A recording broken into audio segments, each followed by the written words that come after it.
Hello, in previous video we have discussed about the concept behind the suppress callback exceptions in the in-plotly dash, right? And if I just recap why we did that, because if you remember we are developing a polling app, right? And over there we are trying to create a multi-page dash apps, and for that reason we have basically created three different layouts: our home layout, polls layout, and polls results page layout. And we are setting this layout dynamically in a callback, correct? And while doing that, we encountered a problem where, let's say for a particular page, if we have another callback which do something on those page elements, let's say if I select something from the drop down, so that a particular poll question will display, right? So in those cases we have seen like we were facing some issues, because the callback, while doing the callback, dash actually checks whether this particular components are exist in our app.layout, right? And as in our app.layout we do not have anything over there except this location object and the output div object, so it was throwing me error. And to suppress that, we have used this suppress callback exceptions equals to true when we define the app over here, right? Now in this video we will try to see how you can fix the same problem without using this suppress callback exceptions. So if I just show you what is the current state of the app, so I'll just try to run it now. And if I just go over here, so it is the app. If we do not use that suppress callback exceptions, it will throw an error over here.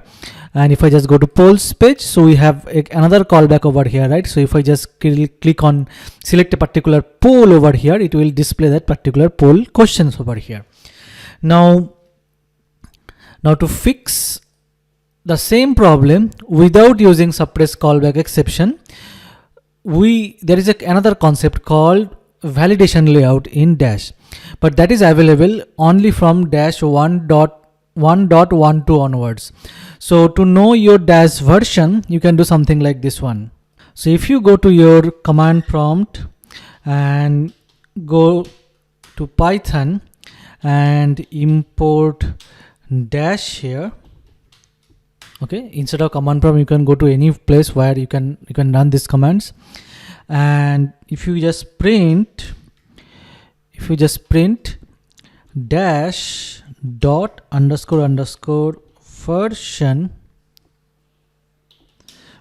underscore here, okay, so if you just do that, my dash version is 1.21.0. okay, so the feature we are going to discuss today, it is available from 1.12.0 onwards. Okay, so that feature is called the validation layout. So what do we mean by that one? So in the validation layout, we basically tell dash every element we are going to create in our app altogether in a one shot, in a validation layout. Maybe we can think of that as an extra property of the app. Okay, so they have introduced basically an extra property of the app. So if you see it over here in the app.layout, it's basically the index page, right? It is basically the dash is actually looking for this particular layout over here, right? So there is another thing called app.validation layout. So there we are going to provide dash all the elements details we are going to have in all of our pages. So if we do that, in that case dash will not raise any kind of error, even though we do not have this kind of suppress callback exceptions equals to true in our code. Okay, and in that case we will be free to use any callback in any of our page without any worry of getting error there. So to do that, let us first try to do one thing. Let us remove this guy over here. Okay, and if I just now save the code, so let us try to reload it again, and if I just try to run it, now we should get that error, right? So let us see whether we are getting that error or not. So if I refresh the page, and if you see it, like we are getting the old errors over here, right? Those particular drop downs are not exists over there. So now we should not be, we will not be seeing these errors once we implement the validation layout. So let us try to work on the validation layout now.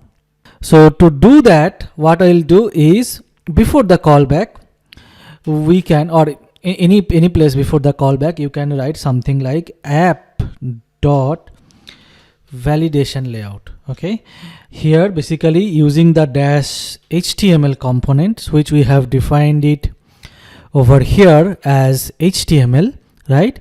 So we'll just create a basically very basic HTML div over here, okay, which will hold all those layouts over here, just like we define any HTML div in dash, right? So I have defined using the HTML dot div over here, and here in this list we are going to pass all the layouts we are having it over here, just like we have created a layout called home layout, correct, our home layout. Then we have our polls layout as well, and then we have our polls results layout as well, right? So these are all the layouts we have created. I passed this layout objects because these layout objects are actually holding those elements over here, like the h1 link. And if I just go to polls layout, it is basically holding those divs values, the drop downs over here, right?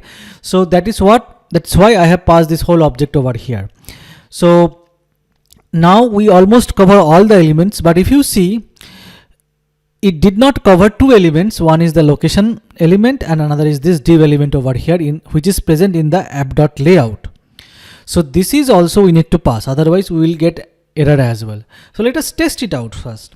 If I just save it and do the hot reloading, so let us try to see how the errors are happening over here. And if you see, the error currently it is throwing now is for the URL and as well as the output div, which we have in our app.layout. So for these two guys, it is basically throwing us error now, because in the validation layout, I have not mentioned anywhere I have these two elements as well in my page, correct? So I need to pass these two guys as well. It will be very easy. What I'll do is I will create another layout, something like URL and content layout. Let's say I'll just give it a name, content layout. Now here I will just do the similar way, HTML dot. Okay, let us copy this one now. So this whole guy, I'll just copy it. Okay, we will now remove the unnecessary codes from our code over here as well. Okay, so we do not need these codes now. So this guy I will assign to my app.layout as well. Okay, I created this guy because I can pass this guy in my validation layout as well now, correct? So now this is a full set of elements I have currently in my page, which can be present in my application, right? So now the validation layout knows what are the elements present, will be present or is present currently in my app, so it will not throw any error now. So if I just hot reload again, so we'll just reload it again and try to see it over here. And if you see, once I refresh the page, it is gone now. Okay, so it is having the similar behavior what we have achieved through that suppress callback exceptions there. Okay, so Dash recommends this approach, the validation layout, compared to the suppress callback exceptions approach over there. You can follow any of this approach, both are going to work, but this validation layout approach is far elegant compared to the suppress callback exceptions layout over there. Okay, so hopefully this video was helpful. See you in the next video.